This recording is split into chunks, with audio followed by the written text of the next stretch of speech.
HenryRetroGames, and in this video I'm counting down my top 10 PS1 games. Here we are, the first video of my channel, and being that I want to start off with something great, something amazing like the PS1. The PS1 was revolutionary and had an amazing graphics and just amazing overall performance. It was my favorite console and had amazing games to follow. So here are my top PS1 games. But before we start, here are some rules and things that you must know.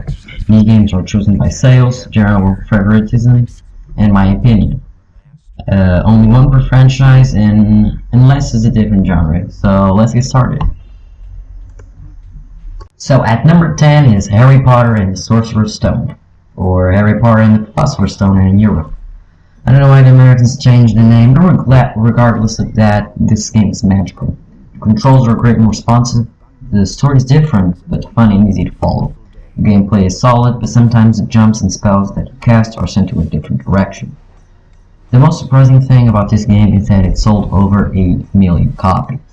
Thanks, Harry. Now that's marketing. The ground's portrait. At number 9 is an awesome Tim Burton-esque game called Medieval. This game has lots of old retro charm involved with good graphics. The story begins with our protagonist and will rescue a dead hero. Well, kind of.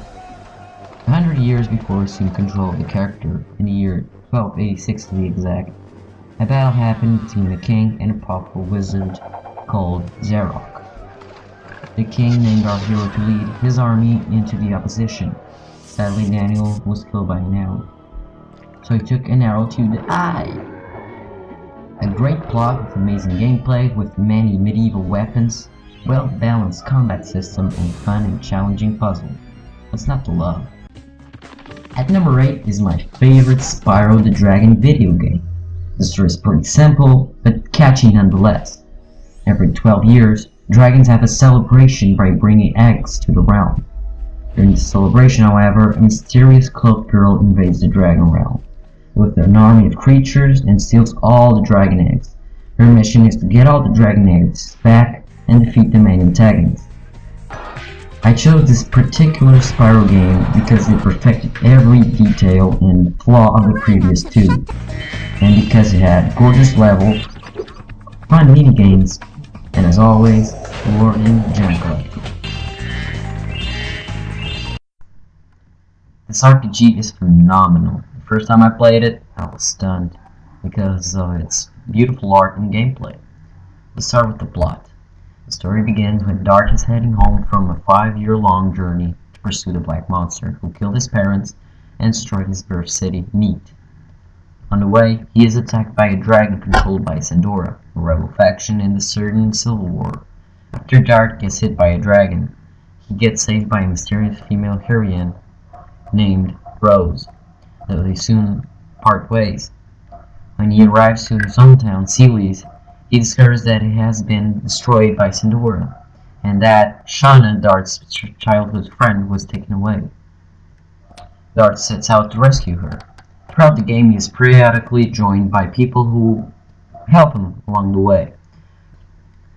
A pretty solid and heartwarming plot. Does the gameplay follow?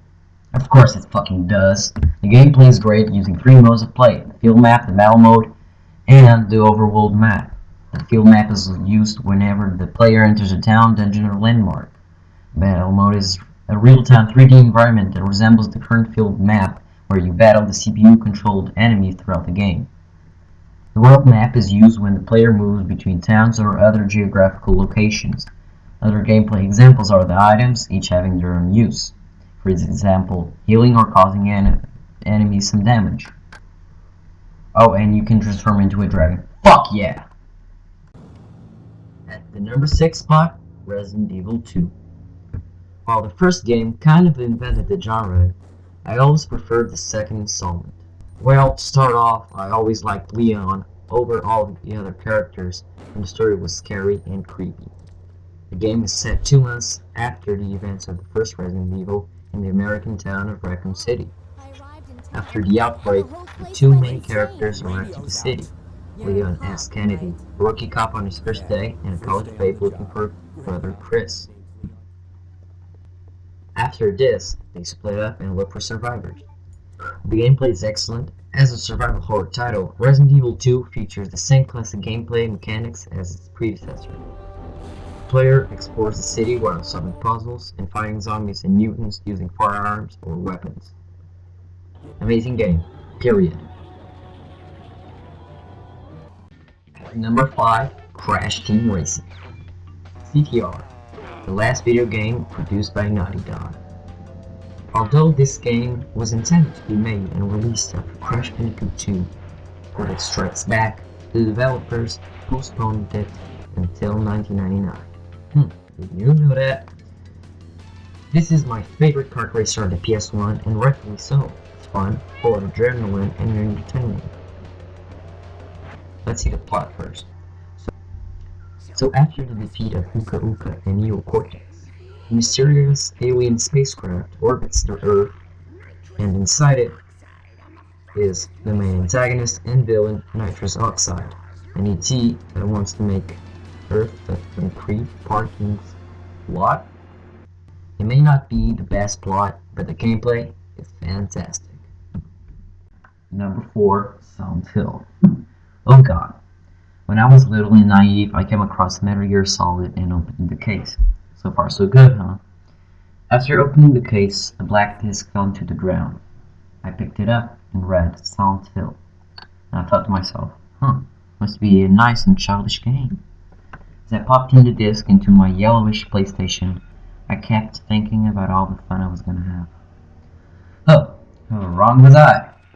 As I watched the initial FMV, that game scarred me so much for a long time that I couldn't even think of scary stuff. The badly burned Alyssa was the thing that scared me the most, and rightfully so.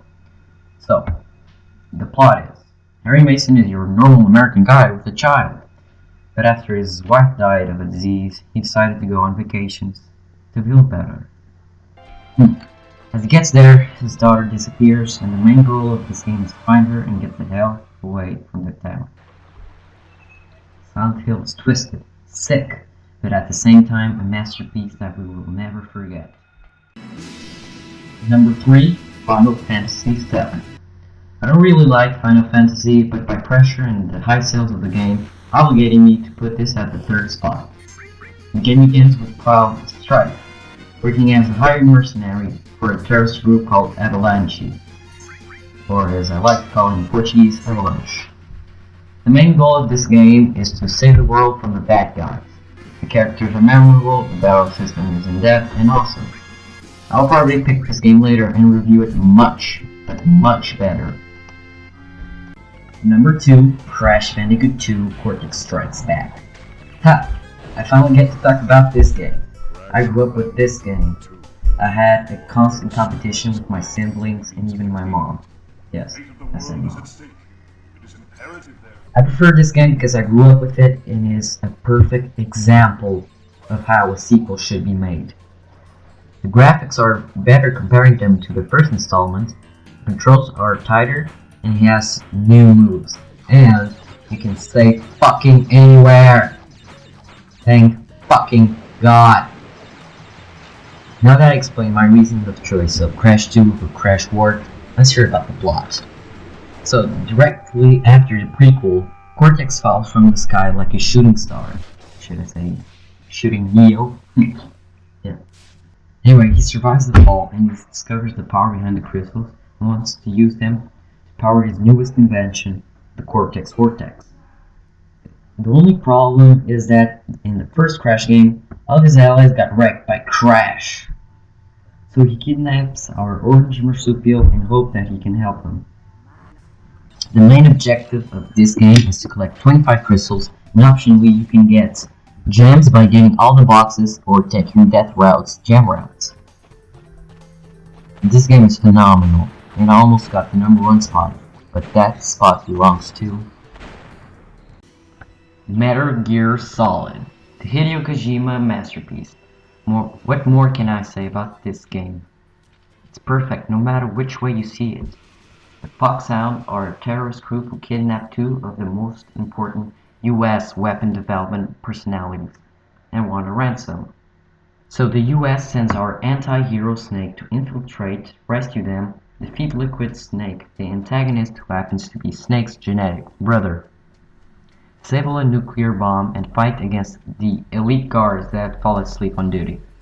I'm not even joking. It was revolutionary with its stealthy gameplay, game cinematics, and full 3D environments. So thanks for watching, don't forget to subscribe, like, and comment on the flaws and positives of this video. Peace!